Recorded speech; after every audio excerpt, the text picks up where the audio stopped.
I acknowledge the traditional owners on whose land we gather this evening and pay my respects to their elders, both past and present. Ladies and gentlemen, before I go to my prepared remarks, I'd like to share two bits of news, considering this is the advocacy address. As we sit here tonight, Councillor Haig Kayserian in the city of Ryde, considering the Ryde Council was recently re-elected, restructured, new mayor, new councillors, he decided to move a motion reaffirming the Armenian genocide recognition that Ryde has passed twice before. And I'm happy to report that tonight, as we sit here, the city of Ryde has once again recognised the Armenian genocide.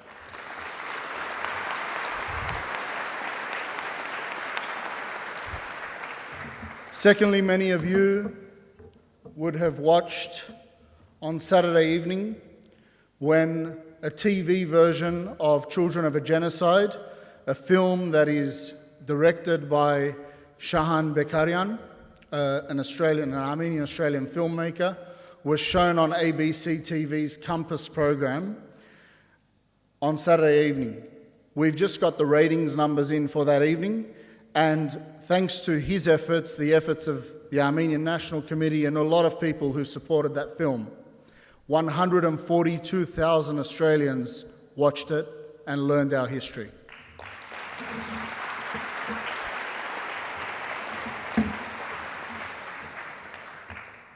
Let's do some time travel.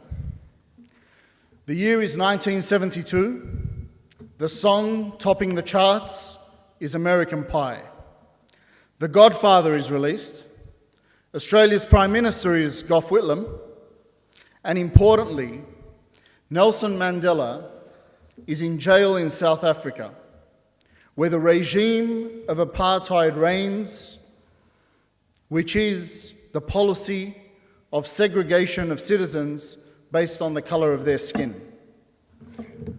Prime Minister Gough Whitlam displays what we are seeking on this journey through time. He displays political backbone. He bans racially selected sporting teams from touring Australia. With this single decision, the Springboks rugby union team and the South African cricket team are no longer able to compete in Australia. We all know now that Whitlam's prime ministership did not last very long. He was dismissed by the Queen's representative in 1975, and the Governor-General proceeded to appoint Malcolm Fraser, a Conservative, as Whitlam's replacement. The year is now 1975, and Rhinestone Cowboy is beating on many people's record players, while Jaws has hit the theatres. Despite the fact that he is following a dismissed Prime Minister into the job, and regardless of his ideological lineage to the British Conservatives who supported apartheid, Prime Minister Fraser decides the values of his constituency, Australian values. Australia's respect for human rights are not up for compromise. Fraser continues to apply pressure on apartheid South Africa, openly declaring Australia would not support such a regime.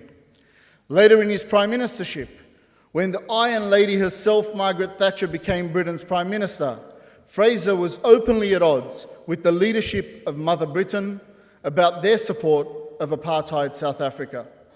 Australia's stance against apartheid remained bipartisan, it remained consistent, and it remained strong. The government of Prime Minister Bob Hawke, and through the work of then Foreign Minister Gareth Evans, applied important pressure on the World Banks to sanction South Africa and help global pressure on the regime until apartheid was eventually defeated. Although South Africa was over 10,000 kilometres away from Australia, although our superpower ally Great Britain had a differing opinion, Australia's political leaders of varying persuasions stuck to their guns and stood up for human rights and fair income Australian values. Why is this trip down memory lane important on the 24th of April 2018? Why is this important on the day that we, Armenian Australians, in the majority descendants of survivors and victims of the Armenian Genocide, gather to remember those who were forced to their deaths in 1915? Because we, as Australians, are here to tell our political leaders that we demand a return to the good old days. They may not write songs like American Pie or Rhinestone Cowboy anymore, but we believe they still make politicians like Whitlam and like Fraser, and like all those politicians who stood up to a regime on the other side of the world simply because it was unacceptable, it was unjust, and not compliant with Australian values. Ladies and gentlemen, political leaders of Australia, Turkey's denial of the Armenian Genocide is also unjust. Turkey's denial of the Armenian Genocide is also not compliant with Australian values. Turkey's denial of the Armenian Genocide is also unacceptable. Therefore, Australia's failure to recognise the Armenian Genocide is a stain on our collective morality. It makes our country complicit in the denial of a crime, which often leads to the repeat of a crime. What is Australia's position on the Armenian Genocide? We are kind of pleased, but not really, to report that through the work of the Armenian National Committee, under Senate estimates questioning last month, the Department of Foreign Affairs and Trade confirmed that our government has at least moved away from Foreign Minister Julie Bishop's 2014 position on the Armenian Genocide. Bishop wrote at the time to an Ankara-funded Turkish advocacy group saying that, quote, "We, as in Australia, do not recognise these events as genocide," unquote. This explicit denial was a move away from the traditional position of Australia, which already was not satisfactory to us. It was, at the time, and it is now again, recognising quote-unquote tragic events. And then, with all the might of a wet paper bag, calling on Australia and Turkey to come together to reconcile and sing Kumbaya. So while it is no longer explicit denial, Australia's position is weak, it is unacceptable, and it is unjust. We've heard the excuses, Australia, and today we chuck them all out. We bin them. We demand the return of good old-fashioned political backbone.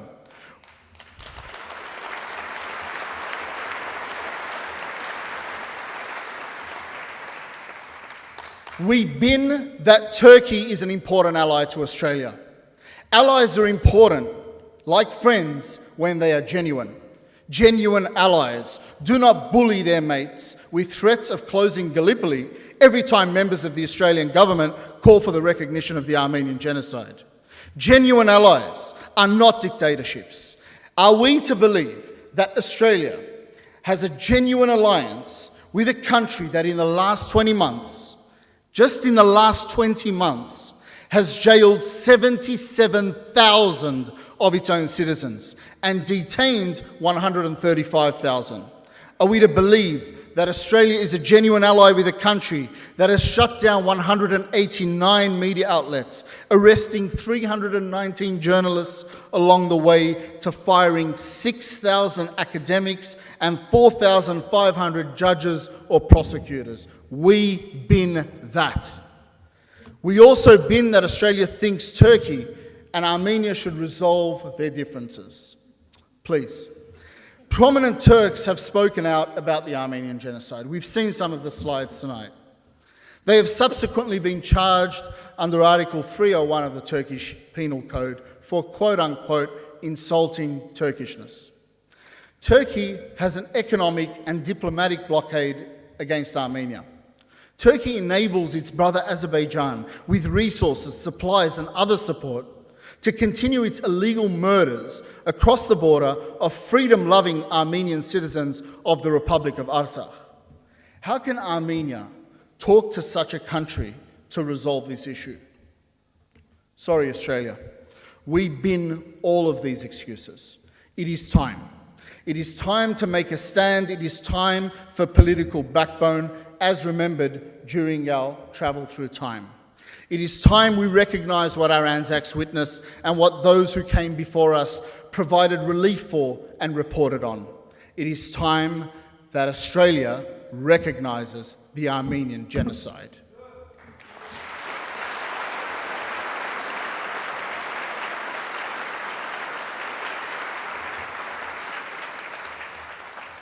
The political backbone, the moral fortitude that we seek is not foreign. It's not something that has never been seen before. You see a lot of flags behind me.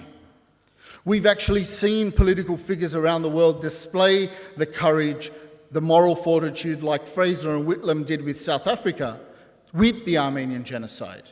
France's Jacques Chirac, Germany's Cem Özdemir, Canada's Stephen Harper, Pope Francis. All of these people championed motions or efforts to properly characterise the Armenian Genocide. How about we applaud these, ladies and gentlemen?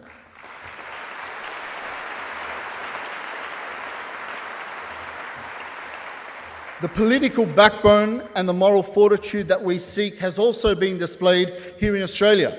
The New South Wales Parliament, the South Australian Parliament, Ryde Council, again tonight, Willoughby Council, many of you are here tonight. May we please applaud the state and local political leaders that are here tonight.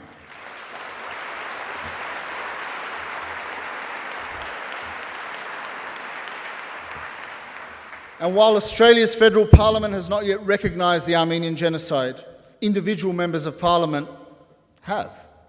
They've come on the record and they've tried to continue the work of the likes of Joe Hockey, Chris Ellison, Joe Bullock, calling for Australia to recognise the Armenian Genocide.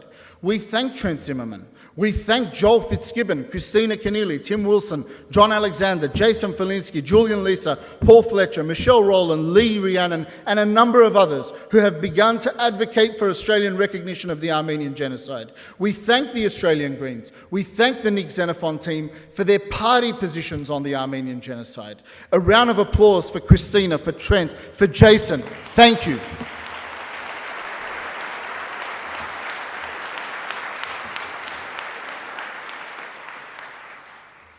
Tonight we applaud all those standing on the side of truth.